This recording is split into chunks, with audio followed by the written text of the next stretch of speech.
ہائے ہائے، اگر تم خامند ہو تو بیوی کے لیے رحمت بن جاؤ، بیوی ہو تو خامند کے لیے رحمت بن جاؤ، ایک دوسرے کو عزت دو، ہاتھ اٹھانا، گالیاں دینا، یہ کہاں کی انسانیت ہے؟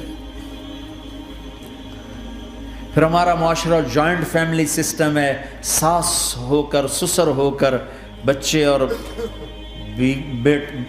بچی کی زندگی میں اتنا داخل ہو جانا کہ ان کی زندگی کوئی برباد کر دینا، یہ میرے پورے معاشرے کا ایک سلگتا ہوا، ایک جلتا ہوا، ایک دکھ دیتا ہوا، یہ ایک اتنا بڑا روگ ہے کہ میں کتنے ہی آنسو بہاؤں تو میں اس غم کا حق نہیں ادا کر سکتا جو ہر گھر میں لڑائی ہے، ساس اور سسر کا بے جا دخل بچی کی زندگی میں، اس نے گھروں کو آگ لگا دی ہے۔ ہمارے پڑوسی ذمہ دار ہیں، ان پڑھ ہیں بڑے ذمہ دار، تعلیم اتنی نہیں ہے، تو ان کے ایک بچے کا میں نکاح پڑھانے گیا تو ان کے والد بیٹھے تھے نکاح سے پہلے، ایسے ہی تو مجھ سے کہنے لگے مولانا صاحب میری بیوی نے مجھ سے کہا کہ دیکھو ہم دونوں عمر گزار چکے ہیں، تو ایسا کرو اپنے بیٹے کا گھر الگ بناؤ اور اس کی بیگم کو وہاں لے کر آؤ، اگر یہاں لے کر آؤ گے تو ہم دونوں کہیں ان کی زندگی خراب نہ کر بیٹھیں اور ان کی زندگی میں دخل دے کر کہیں ان کی زندگی کو تنگ نہ کر دیں، میرے بیٹے کا الگ گھر بنا، وہاں اس کی بیگم لوگ کے لیے لے کر آ تاکہ ہم ان کی زندگی میں داخل نہ ہو سکیں۔ میں حیران ہو کر ان کو دیکھ رہا کہ ان پڑھ باپ، ان پڑھ ماں، اور اتنی اعلیٰ درجے کی بات۔ اب ہر آدمی میں یہ سخت نہیں کہ اپنے بیٹے کے لیے الگ گھر بنائے، یہ تو ہمت ہے کہ ان میں دخل دینا چھوڑ دے، کہ خامند سے زیادہ خامند کے ماں باپ اس کی بیوی پہ حق جتا رہے ہوں، یہ میرے نبی کی معاشرت نہیں ہے۔ میں دکھ سے کہہ رہا ہوں، اب محسوس نہ فرمائیں، کوئی عورت ساس ہے تو محسوس نہ کرے، کوئی سسر بیٹھے محسوس نہ کریں، میں درد بھری فریاد کہہ رہا ہوں، یہ میرے معاشرے کا سلگتا ہوا ایک مسئلہ ہے، ایک گہرا داغ ہے جس نے زندگیوں کو تباہ و برباد کر کے رکھ دیا ہے۔ کہیں اس کو الٹ بھی ہوتا ہے کہ آنے والی لڑکی ایسی بدتمیزی کرتی ہے کہ اس کے خامند کے ماں باپ کو بے عزت کر کے رکھ دیتی، رشتہ داروں سے توڑ کے رکھ دیتی ہے، یہ کیسز بھی ہیں لیکن یہ تھوڑے ہیں، یہ دوسرے والے زیادہ ہیں۔ میں اپنے نبی کی معاشرت بتانا چاہتا ہوں کہ میرے نبی کی زندگی میں محبت کے سوا کچھ نہ تھا، کل کائنات کے نبی ہیں۔ اور حضرت عائشہ سے کہہ رہے، عائشہ دوڑ لگائیں، عائشہ دوڑ لگائیں۔ کوئی یہاں کہہ سکتا ہے، کوئی مولانا کہہ سکتا ہے بیوی سے آؤ بیگم دوڑ، تمہارے کو گھر ہی نکل تسی دوڑنا کتنے، چلو پوڑیاں چڑھ دے رہا کرو، پوڑیاں چڑھو ہیں۔ عائشہ دوڑ لگائیں، کون کہہ رہے ہیں؟ دو جہان کے سردار عائشہ دوڑ لگائیں، تمہاری تو بزرگی فوت ہو جائے۔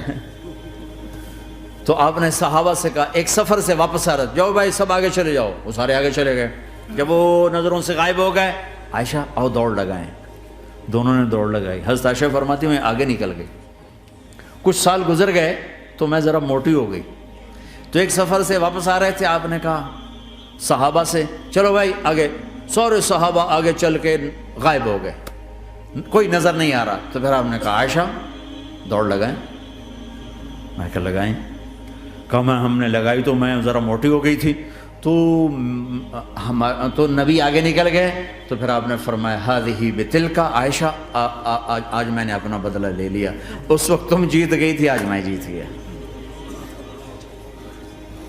آپ نے نبی کی زندگی پڑھو اللہ کے واسطے کہ آپ نے گھر کیسے چلائے، کھانے کو کچھ نہیں اور بیویاں خوش ہیں، سلوک تھا نا، کھانے کو کچھ نہیں ہے، 2 مہینے چولہا نہیں جلتا ہے، لیکن بیویوں کو ایسی محبت تھی کہ وہ قربان ہوتی جا رہی، اور یہاں سب کچھ دے کر گھروں میں آگ ہے، اس لیے کہ بول ٹھیک نہیں، نہ خامد کا بول ٹھیک ہے نہ بیوی کا بول ٹھیک ہے، اور عام طور پر زیادتی چونکہ مردوں کی طرف سے ہوتی، کبھی عورتوں کی طرف سے بھی ہوتی، میں تو دونوں کے لیے بات کر رہا ہوں۔ اس زبان کو میٹھا کرنا سیکھ لو، اگر اپنے گھروں کو چین سے سکھ سے بھرنا چاہتے ہو تو چیزوں سے نہیں آئے گا، تمہارے سلوک سے، بیہیویئر سے آئے گا۔ اپنے سلوک اچھے کرو، اپنے رویے اچھے کرو۔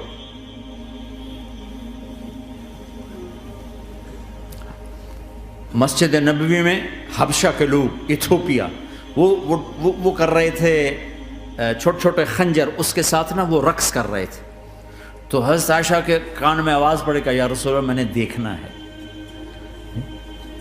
تو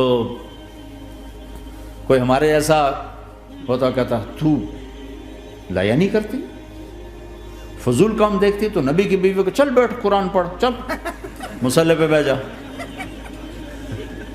چل تسبیح پڑھ۔ تجھے خیال کیسے آیا، دنیا میں دین مٹ رہا ہے، تمہیں خیال کیسے آیا کہ تو تماشا دیکھتی ہے؟ آپ نے کہا آؤ دیکھتے ہیں۔ خود آپ دروازے میں کھڑے ہو گئے اور عائشہ کو پیچھے کھڑا کر لیا۔ تو عائشہ رضی اللہ فرماتی میں آپ کے پردے میں کھڑی ہو کر میں دیکھتی رہی یہاں تک کہ آپ تھک گئے، ہمارے نبی تھک گئے، اور تھک کے نا کبھی یوں ہو جاتے، یوں ہو جاتے، ایک پاؤں کا سارا پھر کہنے لگے عائشہ بس نہ کریں۔ میں نے کہا نہیں ابھی میرا دل نہیں بھرا۔ کہا اچھا ٹھیک ہے۔ پھر کبھی یوں ہو رہے ہیں، کبھی یوں ہو رہے ہیں، کبھی یوں ہو رہے ہیں، کبھی یوں ہو رہے ہیں۔ حضرت عائشہ کہتے ہیں جب میں نے کہا بس، پھر آپ واپس آ گئے۔ یہ میرے نبی کی زندگی ہے۔ تم لان تان سے زندگی بنانا چاہتے، ساس سسر بہو پر بیٹے سے بھی زیادہ حق جتانا چاہتے۔ یہ عام معاشرے کی بات بتا رہا ہوں کہ بہت تباہی ہے۔ میں تو مسائل سن میں نے تو اب اس دفعہ یہ ارادہ ہے کہ اب میں فون چھوڑ دوں گا، نہیں رکھوں گا، کہ میرے اندر ہمت ہی نہیں رہی کہ میں گھروں کے مسائل، میرا کلیجہ پھٹنے کو ہو۔ ایسے ظلم ہیں، ایسے ظلم ہیں۔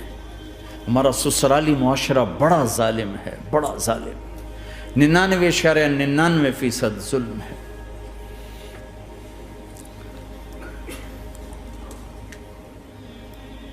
یہاں آنے سے پہلے ایک بچی کی پنڈی سے اس کا فون آیا کہ سسرال نے کہا تھا بچی ہوئی تو طلاق دے دیں گے۔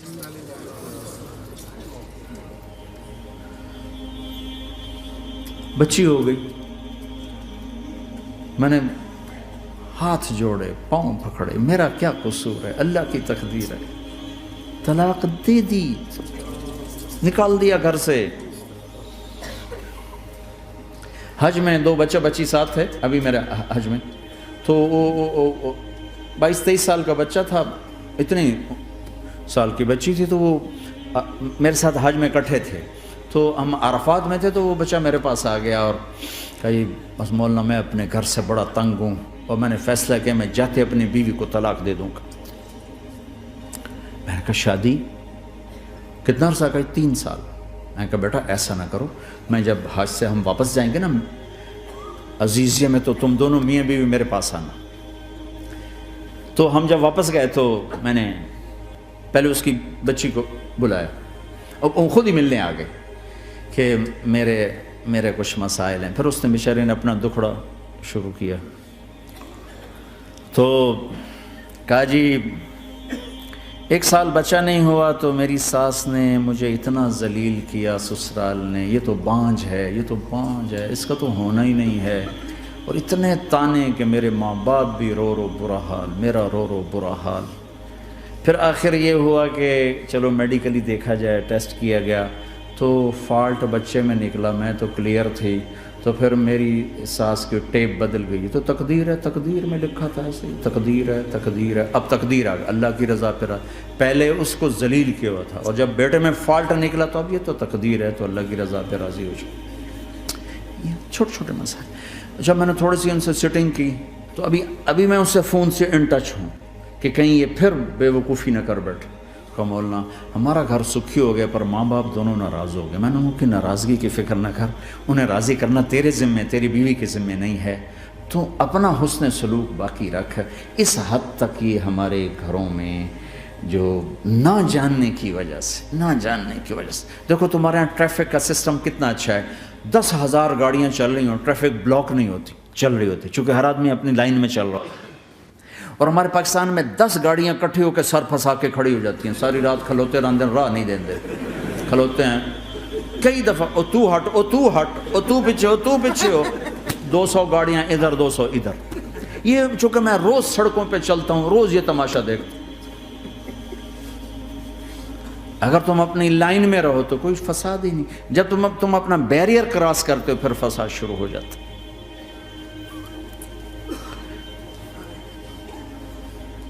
تو بھائیو اپنے نبی کی زندگی سیکھو. ایک سارا کام، چھوٹا سا کام، زبان.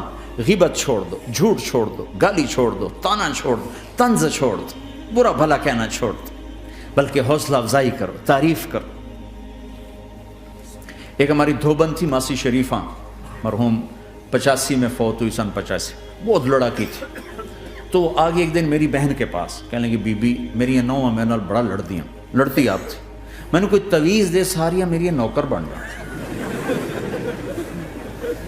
تو وہ میری بہن نے ایسے نا ایک کاغذ پر نا وہ کل لکیریں لکونے لگا کے تو ایسے بالکل رول کر کے کہا کہ ماسی شریفہ جب تیری لڑائی شروع ہو نا تو تو نے یہ تعویذ یہاں رکھنا ہے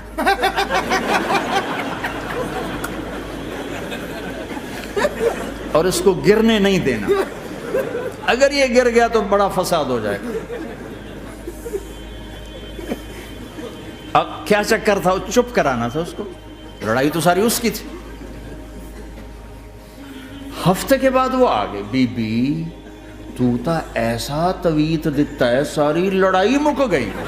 کیوں؟ جو ماسی شریفہ آپ چپ ہو گئی. یا وہ شروع ہوتے وہ ایسے کر کے بیٹھ جاتے، لڑائی ختم. تو میں سب کو یہ تعویذ دے کے جا رہا ہوں، جب تمہاری لڑائی شروع ہو تعویذ یہاں رکھ لینا، بولنا نہیں. دیکھنا چند دنوں میں تمہارے گھروں میں محبت کے پھول کھلیں گے. یہاں بہت زیادہ طلاق بڑھ چکی ہے، تھوڑے دنوں میں طلاق جو ایک دوسرے کی برداشت نہیں ہے. یہ میرے نبی کی زندگی ہے، برداشت کرو.